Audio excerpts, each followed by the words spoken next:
မင်္ဂလာပါ worship team မှာ keyboard လိုအပ်နေတယ်ဘယ် keyboard တောင်းရမလဲမသိဘူး budget ကလည်းအများကြီးမရှိဘူးဘူပါနဲ့ဈေးအတော်ဆုံးရဲ့ worship ရဲ့အတန်လည်းရမယ် state move လည်းရတယ်လို့ဒီ Yamaha CK1 နဲ့ကျွန်တော်မိတ်ဆက်ပေးချင်ပါတယ်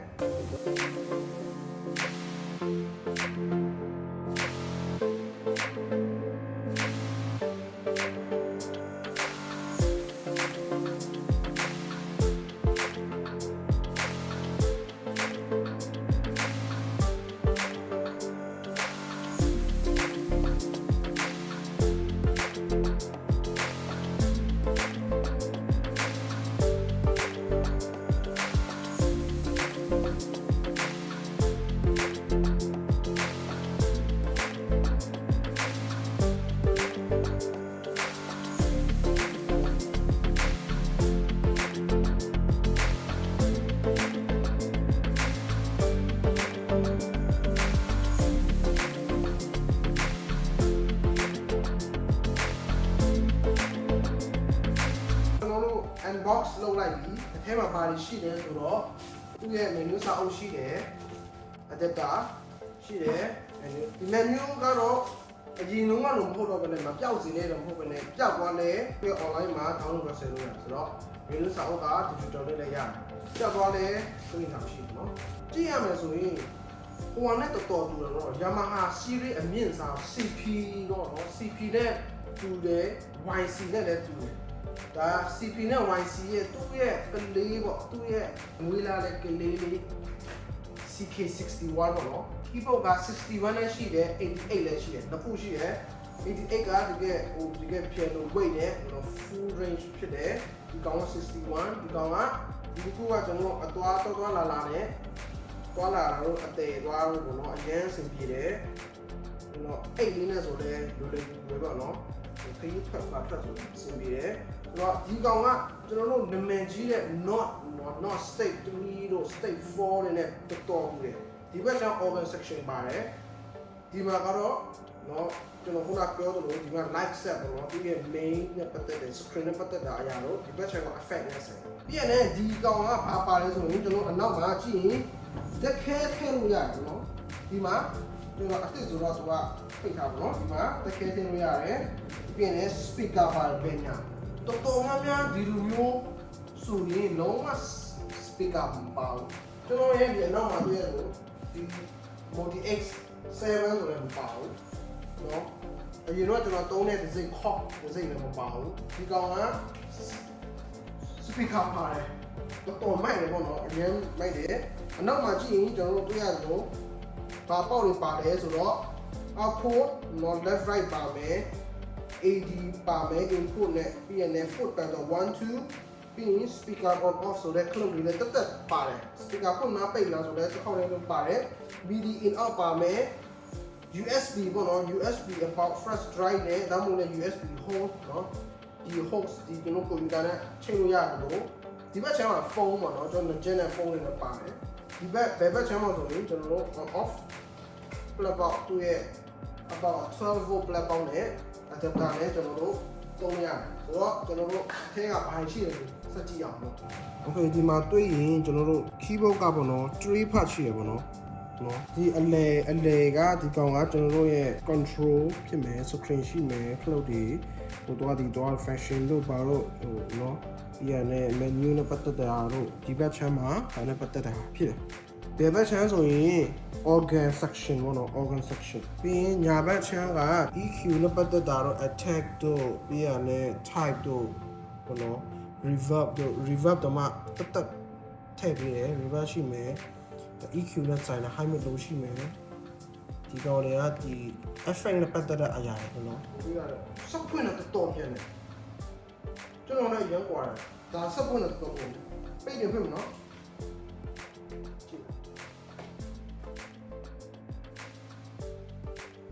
တွေ့လားရမ်းတယ်ကျွန်တော်ကသူ့ရဲ့ built-in speaker နဲ့စမ်းကြည့်ချင်တယ်ကျေလာဆိုတော့အရင်တော့မကျေဘူးဒါမဲ့လည်း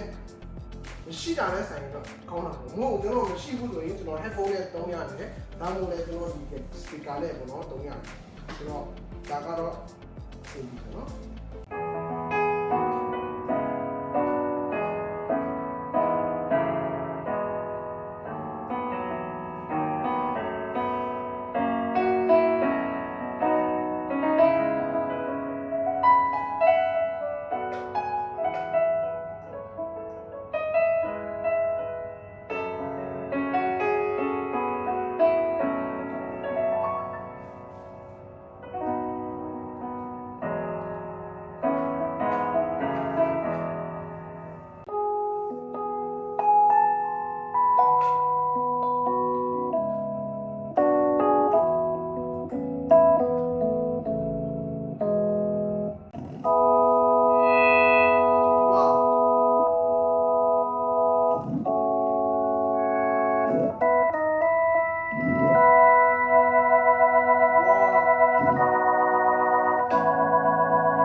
ကျွန်တော်ใจဆုံး organ တော်တော်တဲ့တယ် organ က wow ရမိုက်တယ်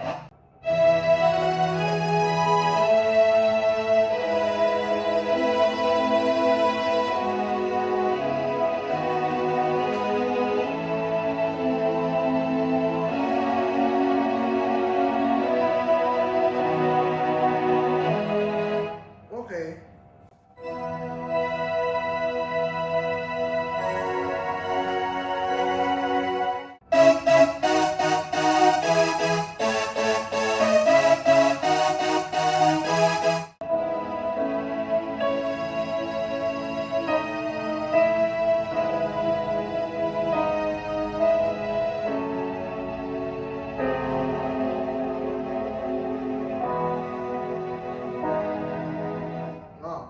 โอเคဆိုတော့ကျွန်တော်က built-in speaker ကို test ပြီးပြီအရင်မကျယ်ဘူးအရင်လည်းမတိုးဘူးပေါ့နော်အဆင်ပြေတယ်ပေါ့နော်ကျွန်တော်တို့ home sale လေးလောက်လုပ်မယ်လူ5ယောက်ဆိုတော့ကျွန်တော်အနေနဲ့ကတော့အဆင်ပြေလောက်တယ်ပေါ့နော်အဆင်ပြေနိုင်တယ်ပေါ့နော် home sale လောက်ဆိုတော့အဆင်ပြေတယ်ဆိုတော့ကျွန်တော်ဒီ speaker လေးနဲ့ test ချင်တယ် speaker နဲ့ test မယ်ဘယ်လောက်ထိဟိုတော့သူ့ရဲ့ jack ပေါ့နော်speaker on output ပေါ့ left right ကိုtest ရှင်နေဆိုတော့ဘယ်လောက်ထိကောင်းမလဲဘယ်လောက်ထိအတန်ဖြစ်မလဲဆိုကျွန်တော်တို့တွက်ကြည့်အောင်เนาะ Okay ကျွန်တော် speaker နဲ့ join လိုက်ပြီရှင်းပြမယ်ဒီမှာက part 1 2 3ပေါ့နော် ABC လို့ရေးထားတယ် A က piano ပေါ့နော် B ကဓာတ်အတန်တွေပေါ့ string နဲ့ပြရတယ်ဗာပြရတယ် pad ပြရတယ် C on off ဆိုရင် pad တွေနဲ့ပေါ့နော်ဆိုတော့3 layer သုံးလို့ရတယ်ဆိုတော့အရန်မိုက်တယ်နားတော့ရအောင်เนาะ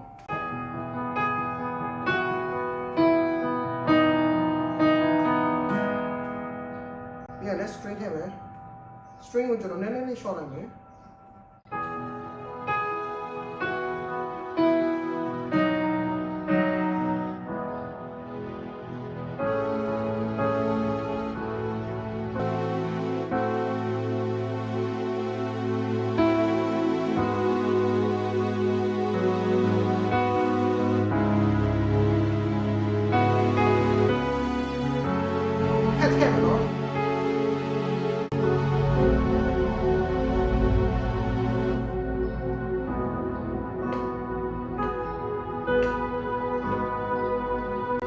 string နဲ့မှာ string နဲ့ short မှာ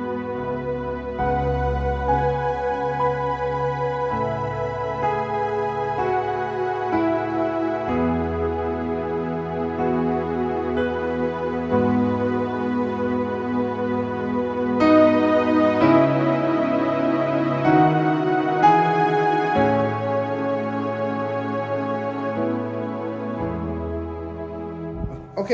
ဆိုတော့ piano မှာကျွန်တော်တွေ့ရရင်ကျွန်တော်ပြောသလို section 1 2 3ရှိရယ်ဒီမှာကျွန်တော်ရေးထားတယ် live set ပေါ့နော်ဒီကောင်နဲ့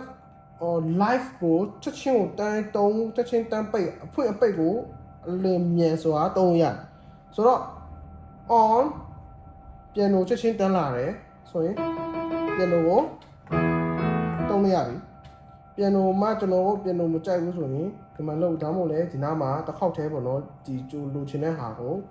ရွေးပြီးတော့တုံးလိုက်ရတယ်ဆိုတော့ဟိုအများကြီးရှိတယ်ပထမအုံဆုံးရဲ့အတန်ကြိုက်တယ်ဆိုတော့ enter ဒ ဒုတိယ layer ကဘာလဲဆိုရင်သူကခုနကျွန်တော် string ရေးထား string လာတယ်သူ့ရဲ့အတန်တိုးချက်လာဒီနားမှာ abc ရဲ့အတန်အတိုးချက်ပေါ့နော် abc အခုကျွန်တော် b ကိုဖွင့်ထားတယ်အခုတော့ပြန်ပိတ်ဖွင့်နေပိတ်တယ်နော်ဒီလောက် b ကိုကျွန်တော်ပိတ်ထားမယ်ဖွင့်ထားမယ်ဒီမှာ short ထားရင်အတန်မလောက်ဒါပဲတော့ကြည့်မယ်တဖြည်းလာပြီ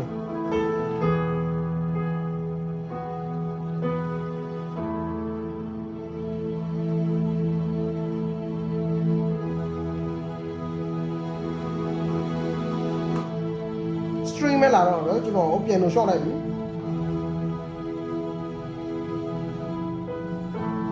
okay ဒါအတန်တိုးချက်ပေါ့နော်ပြီးရင်လည်း pad ကိုတွားမယ် pad ကကျွန်တော်ကတော့သုံးထားတယ်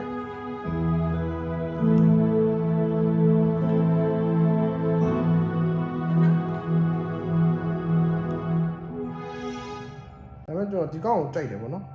enter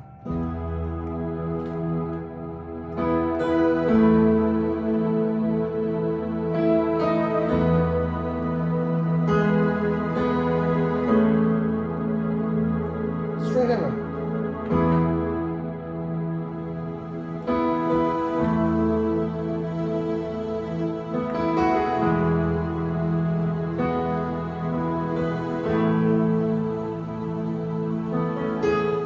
ပြီးရင်ဒီဘက်တော့မှာကျွန်တော်ကြည့်မယ်ဆိုရင်ကျွန်တော်အကြိုက်ဆိုတော့ဒီ reverb ဖြစ်တယ်เนาะဒီဘက်တော့မှာဒီ reverb ကိုကျွန်တော် on off မယ်ပြီးရနဲ့ type ရွေးလို့ရတယ်ဘယ်လိုမျိုး reverb လုပ်ချင်တယ်ပေါ့နော် type ရွေးလိုက်ရင်ဒီနားမှာတစ်ခါတော့ room reverb ရှိမယ် play reverb ရှိရယ် hall reverb ရှိရယ် room တော့3ခုပေါ့နော် reverb 3ခုပေးတယ်ကျွန်တော်က hall သုံးမယ်နော်ဟိုရင် hall ပြန်လို့ဖွင့်မယ်ချက်မယ်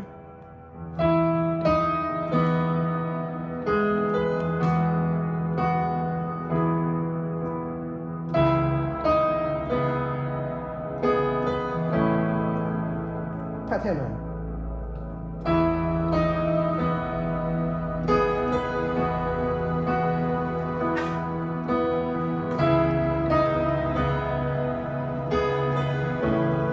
okay string ထည့်မယ်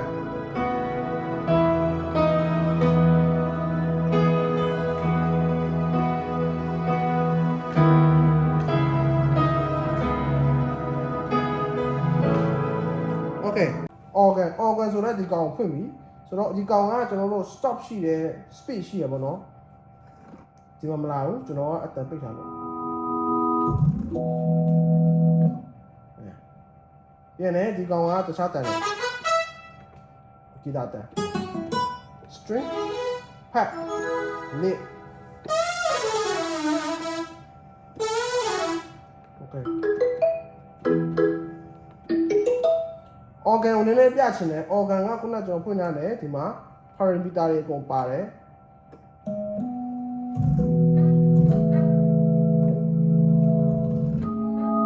speed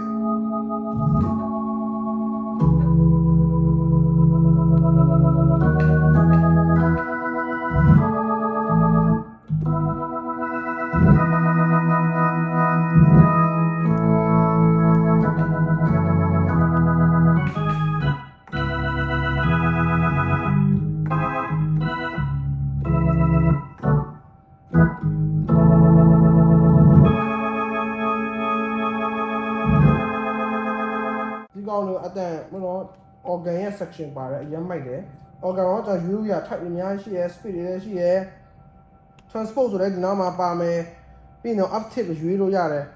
ဟုတ်နော် uptick ယူလို့ရတယ် okay transpose ဆိုလဲတစ်ခေါက်တည်းတန်းလို့ရတယ်သုံးလို့ရတယ်ပေါ့နော်ဆိုတော့အရန်မြန်တယ်တစ်ခေါက် function ထဲမှာဝင်ကြမလို့ touch screen တော့မဟုတ်ဘူးဒါနဲ့အရန်ကောင်းတယ်ဟိုသူရဲ့ဟို setting ဆိုမှလည်းတစ်ခေါက်ထဲပေါ့နော်ဒီနာ bluetooth ပါပါတယ် wow bluetooth နဲ့ပါချိန်လို့ရလားအဲ့လိုလားဟာမိုက်တယ်နော်ကျွန်တော်မှမကြည့် exit ပေါ့နော်ပြီးရင်လည်း live set ဆိုတော့ set လုပ်ထားတဲ့အတိုင်းပေါ့နော် live set တစ်ခေါက်ထဲဒီတော့ preset ထည့်ထားပြီးတော့ live တစ်ခေါက်ထဲတီးလို့ရတယ်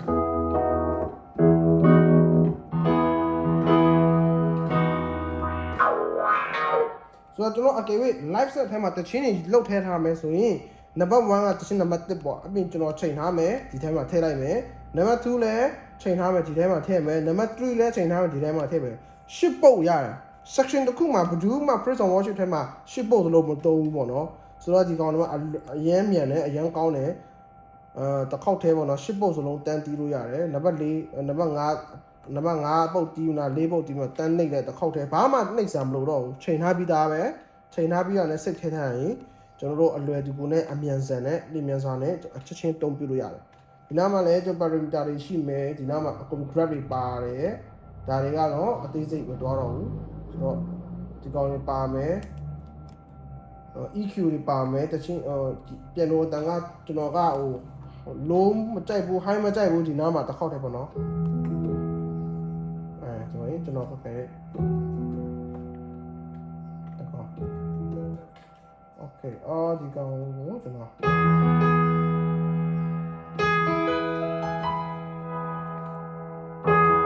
တမစ်ဒီကောင် low high မဲ့ low ကိုတန်တိုင်းမှာချက်ချင်းတောက်လို့ရတယ်ဒါပေမဲ့တော့မင်းနဲ့တင်မယ် high တင်မယ် low တင်မယ်ရမ်းမြန်တယ်ရမ်းမိုက်တယ်ရမ်းမြန်တယ်ပြန်လဲ page ပေါ့နော် page 1 2 3 4 page တွေအများကြီးရှိရယ်ပြန်ဒီကောင် input က input ထဲမှာဘာရှိလဲပေါ့ဒီနောက်မှာပါတယ်အကုန်ပါတယ် input ရှိမယ် store ဆိုတော့ကျွန်တော်ဒီထဲမှာထည့်တာပေါ့နော် store ထည့်ထားလိုက်တာ okay cloud ကလည်းအဲ့လိုမျိုး rubber လိုမျိုးကော့ဟိုပါပြော့မဟုတ်ဘဲနဲ့ဒီကောင် cloud ကမာတယ်ပေါ့နော်အတန်ကြားမှကျွန်တော် okay ပိတ်ဘယ်လောက်ပါလဲ okay ဗီဒီယိုမှာကခုနကကျွန်တော်ကြည့်ပြတာက overview လေးဖြစ်တယ်အသေးစိတ်ကြည့်ချင်ရင်တခြားဗီဒီယိုရှိတယ်တခြား YouTube channel ရှိတယ်သိလို့ရတယ်ဒါပေမဲ့ကျွန်တော်ကမြန်မာတွေဒုမှမလုပ်သေးဘူးပေါ့နော်မြန်မာနဲ့ဒီမျိုးရှင်းပြတာကျွန်တော်မတွေ့ဘူးပေါ့နော် worship နဲ့ပတ်သက်တာအတင်းတော်နဲ့ပတ်သက်တာမတွေ့ဘူးဆိုတော့ဒီဗီဒီယိုကဘယ်သူတက်ဖြစ်မလဲဒီ keyboard Yamaha CK61 ကဘယ်သူတက်ဖြစ်မလဲဆိုတော့ worship tuner ပေါ့နော် worship tuner အရင်အဆင်ပြေတယ်ဘတ်3000 6000နဲ့ဒီလိုမျိုး quality ရဖို့အတွက်အရန်ရှားတယ်နော်ဒီလို quality ရတယ် worship အတွက်အဆင်ပြေတယ် CP တွေမွေးနိုင်ဘူး YCD မွေးနိုင်ဘူးဆိုရင်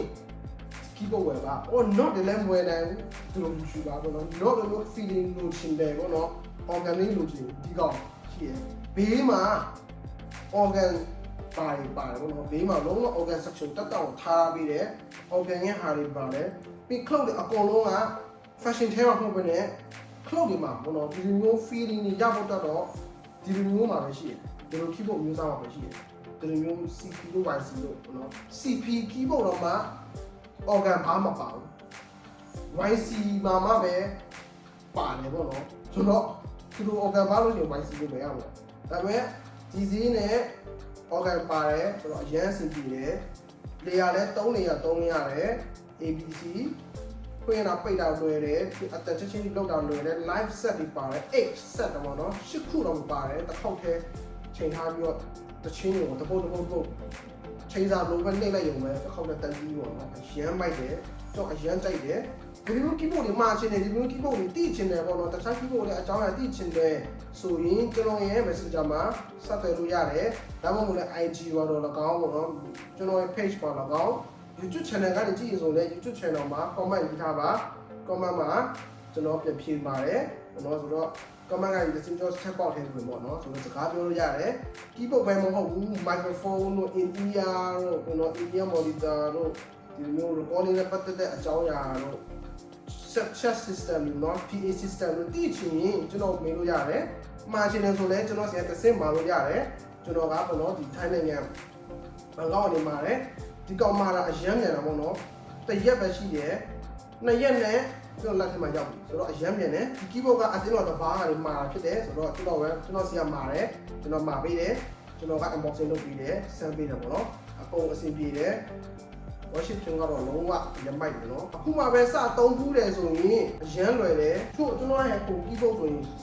ကျွန်တော် screen မှာလက်ရတာခက်တယ်ပေါ့နော်ဒီကောင်ဆိုရင်အရန်လွယ်တယ်ရမ်းမြန်တယ်အရန်ကောင်းတယ်ဒီ keyboard ကိုဒါ Washington တော့ကျွန်တော် recommend ပေးတယ် CK ဒီမှာပါနောက်ဗီဒီယိုမှာပြန်တွေ့ကြရအောင်ပေါ့နော်